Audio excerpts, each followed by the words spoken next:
Yo, slide video part 2 ya mwanafunzi na trend.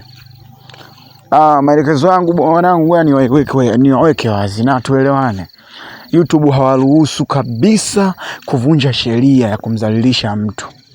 Guys, understand me but YouTube wanataka uelimishe, na kuna option ya kuwapelekea video. Kuna watoto, kuna level.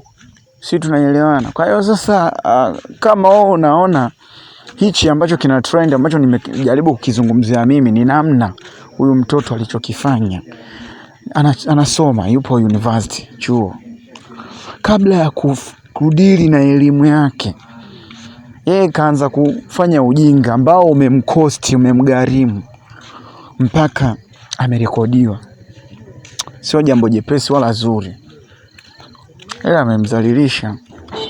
Kwa sasa mimi kulizungumzia, msichukulie kwa mtazamo wa tofauti ambao ni mbaya, bali tu nimezungumza kwamba jamani, unapoenda kusoma kuna wakati ambao sawa utamaliza chuo nini, utakuja kwenye maisha ya kazi, ajira, utatoka kwenye hao maisha, utaplay, utakuwa na familia.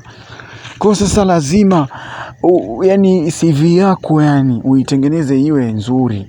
Baadaye hizo video, unajua mitandao na inaweza kukusababishia baadaye ukaonekana mama wa ovyo, wakati kumbe ulikuwa na maisha safi na vitu ambavyo vimekaa okay. Sasa unaanza kufanya ujinga, mwisho wa siku baadaye ukija kuwa na watoto wanaangalia. Wanajifunza nini? Ni ovyo. Kwa inabidi tufanye vitu kwa kuangalia na mbeleni, hadi maisha yajayo. Usifanye kitu tu ili mradi tu umefanya leo. Sawa